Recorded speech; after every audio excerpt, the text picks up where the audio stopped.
अमरावतीतील मुथूट फिनकॉर्पमध्ये लाखोंच्या फसवणुकीचा आरोप. मुथूट फिनकॉर्प व्यवहारांवर संशय. सिटी कोतवालीत मोठ्या प्रमाणात ग्राहकांची धाव.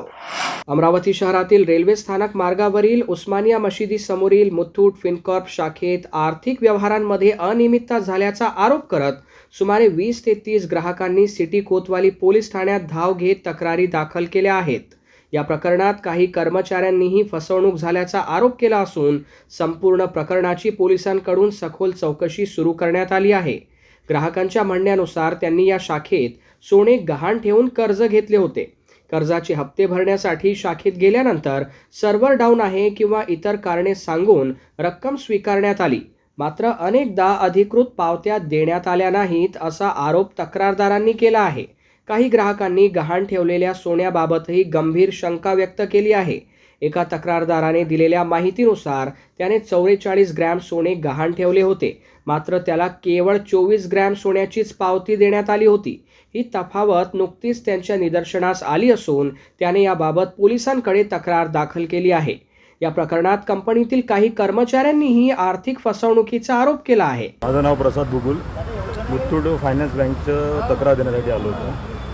इथे गोल्ड ठेवलेलं होतं 5 महिन्याआधी आणि सोडायला गेलो तर फ्रॉड झालेलं असं तिथं लक्षात आलं आणि मॅनेजर गोल्ड घेऊन फरार झालेला आहे असं समजल्यानंतर मी पोलीस स्टेशनला तक्रार द्यायला. किती सोनं होतं आणि कसं तफावत माहिती पडलं? चेन आहे, 50 ग्रॅमची चेन होती.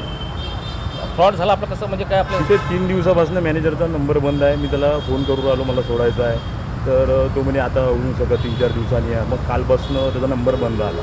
मग मी बँकला गेल्यानंतर तिथले कर्मचारी मला बोलले की इथे फ्रॉड झालेला आहे आणि मॅनेजर सोनं घेऊन फरार आहे. त्यामुळे मी तक्रार द्यायला. एका महिला कर्मचाऱ्याची सुमारे 16 लाख रुपये तर दुसऱ्या कर्मचाऱ्याची 10 लाख रुपये फसवणूक झाल्याचा दावा करण्यात आला आहे. या सर्व तक्रारींची दखल घेत सहाय्यक पोलीस आयुक्त संजय खताळे यांनी सांगितले की तक्रारदारांच्या अर्जांवरून व्यवहारात काही अनियमितता असल्याचे प्राथमिकदृष्ट्या समोर आले आहे. वरिष्ठ अधिकाऱ्यांच्या आदेशानुसार संपूर्ण प्रकरणाची सखोल चौकशी करण्यात येईल. चौकशीनंतर तथ्य समोर आल्यास संबंधितांविरुद्ध कायदेशीर कारवाई करण्यात येईल. दरम्यान या प्रकरणामुळे शहरात मोठी खळबळ उडाली असून आणखीन काही ग्राहक पुढे येण्याची शक्यता व्यक्त केली जात आहे.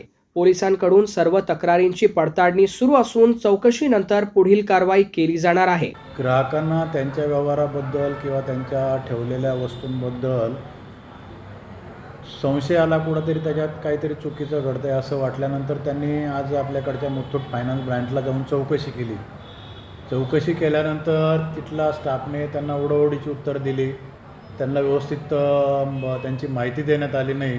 त्यामुळं तिथं एकच गोंधळ झाला आणि कंट्रोलला कॉल मिळाला. त्यानुसार आमचे पोलीस त्या ठिकाणी गेले आणि तिथं काही अनुचित प्रकार घडू नये म्हणून सगळ्या लोकांना पोलीस स्टेशनला तक्रारीसाठी आणलं.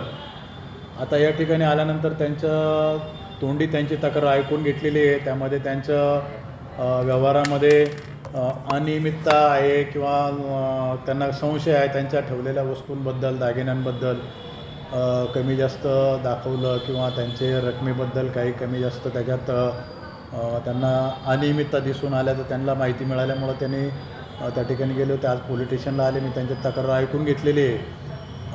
बँकेचे त्यांचे तर मुथूट फायनान्सचे त्यांचे कर्मचारी रिजनल मॅनेजर त्यांनाही बोलवलं होतं. आता त्यांना निर्देश दिलेले आहे की ते ऑडिट करून त्याच्यात काय अनियमितता आहे ते त्यांच्यात परिणाम ते आम्हाला अहवाल सादर करतील. तसंच आता ही जी कस्टमर आहे जेवढी पोलीस स्टेशनला आली होती त्यांची आम्ही आता तक्रारी घेऊन एकत्र तक्रार त्यांची आणि वरिष्ठांच्या परवानगीने जी कायदेशीर असेल ती तक्रार रजिस्टर करून पुढील तपासात जे निष्पन्न होईल ते आपण तपास करू. आत्ता सध्या 20 ते 25 कस्टमर आलेत पोलीस स्टेशनला आज तिथून त्यांच्या तिथं गेलेले ते तसेच इकडं पोलीस स्टेशनला आले होते. तोंडी त्यांचं ऐकून घेतलेलं आहे. आता लेखी तक्रार घेऊन आणि आपण पुढील कारवाई करू.